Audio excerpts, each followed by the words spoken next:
quite a bit of bitterness coming from Team USA's coach Cheryl Reeves when she was asked pretty much any questions about Caitlin Clark. And she was asked if there was any second guessing from her on Caitlin Clark not making the team, and she very just spitefully says no. Doesn't elaborate on it, just says no.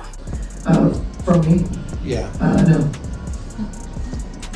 And it's funny to me how even she coached this game, because if you didn't think Caitlin Clark was the caliber of player that she is, then why would you feel the need to face guard her, to trap her, to... What happens when a championship coach grabs a clipboard and goes full flamethrower? You get chaos, drama, and some serious side-eye. Cheryl Reeve just unleashed a savage takedown aimed at fellow coaches and the entire Indiana Fever roster over the All-Star voting. And let's be clear, she did not come to play nice. If you thought WNBA politics were tame, think again. Reeve came armed with receipts, righteous fury, and a serious score to settle. This isn't just a rant, it's a masterclass in beautifully petty outrage. Buckle up. Finished watching the All-Star selection. I ain't never seen nothing like this before. Caitlin Clark is a menace, man. She literally kicked Cheryl Reeves off the team. That's my team. I don't want to yell, son. Cheryl Reeves, you asked for it. You asked for it. So now Sandy Brondello will be coaching Caitlin Clark's team, and Cheryl Reeves is going to be coaching the Fisa Collier's team. This is insane right here. And it's like, yo, Cheryl Reeves, I get it. You have the best record in the WNBA so far. You want as many plays. Cheryl Reeve could be out here handing out gold bars and curing the common cold, and folks would still line up just to say, nah, we're good. Because even when she's making a valid point, there's something about that old school WNBA energy. It hits like someone showing up to a streaming war with a VHS tape. It's getting serious rotary phone and a smartphone world vibes.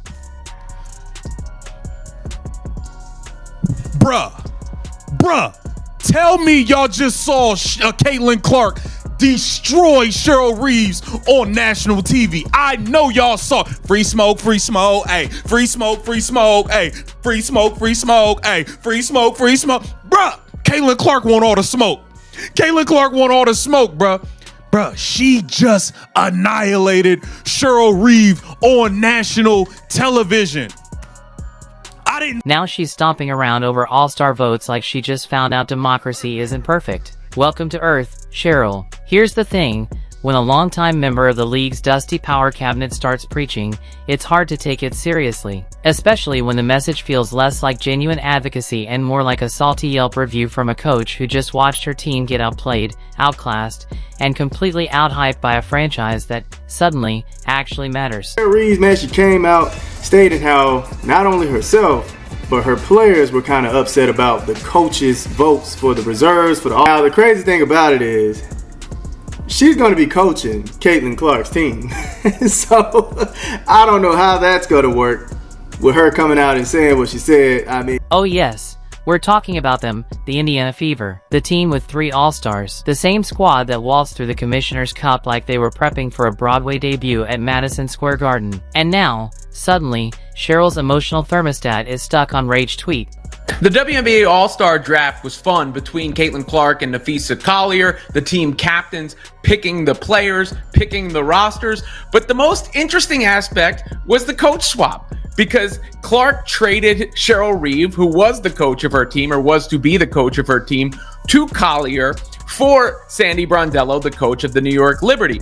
Of course, Reeve is Collier's head coach for the Minnesota Lynx, so that makes sense. But the drama is going to come from Reeve having previously been critical on social media about the amount of attention Clark received relative to the... There's a strange aroma in the air when someone complains about media hype, while simultaneously handing the media even more fuel by popping off in public. It's like watching someone throw water on a grease fire, then act shocked when the flames shoot up to the ceiling. Let's be honest, Cheryl Reeve isn't mad about fairness. She's mad the spotlight doesn't automatically default to her system, her rules, her players anymore. That light shifted, and now it's shining a little too brightly somewhere else. Call it what it is. A good old-fashioned case of all-star envy. Nothing brings out the inner chaos goblin of the WNBA like watching another team rack up 3 shiny all-star nods while yours gets applause for effort. Suddenly, it's not about basketball anymore, it's about algorithms, media bias, and the integrity of the game,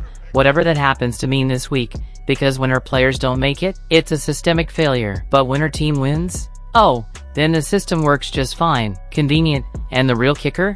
She had to watch her squad get absolutely schooled by that same Indiana Fever team on a big stage with a real trophy in a game that mattered. This wasn't a lucky three-pointer or a fluke buzzer beater. This was a full display of dominance. A statement. That's where the salt didn't just pour, it crystallized into a full-blown Himalayan mountain. It's not the all-star votes that stung, it's the scoreboard. They're there. There's nothing no crying and whining is going to do about it. The same way you didn't give two shits about Caitlin Clark's fan base and all that, don't nobody give two shits about your crying. You know what I'm saying? That you're coaching Caitlin Clark's team. I don't understand why you had to make it a big deal and say, oh, well, this team's below us to have more plays and us and it's disappointing. And like, what are you talking about?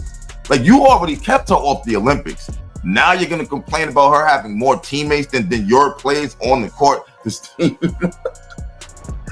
That loss wasn't just a bruise to the ego. It was a televised exorcism. And now Cheryl's spiraling like someone who just found out the neighbor's kid got into Harvard while hers is still perfecting TikTok dances in the driveway. It's petty, it's delicious, it's peak vintage Reeve, because nothing screams, I'm totally fine, like a public eruption over a popularity contest she swears doesn't matter, except, it does. The WNBA is finally basking in the spotlight. Ratings are up, merch is flying, the Fever went from meme to full-blown movement, and instead of riding the wave, here comes Cheryl with a megaphone shouting about balance and respect, like the league's about to be hijacked by 22-year-olds with Instagram deals. Newsflash, it already has, and it's working, but sure, let's pretend it's still 2014 and the world owes veteran coaches a gold star and a handshake just for showing up in a pantsuit. This isn't about logic anymore. It's about energy. That all-star roster wasn't assembled by accident.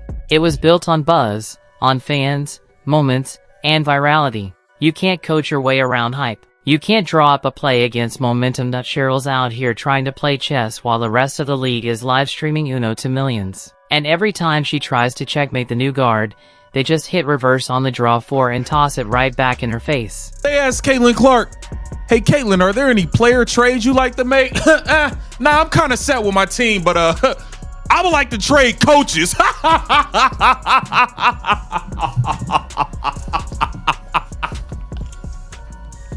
I like it.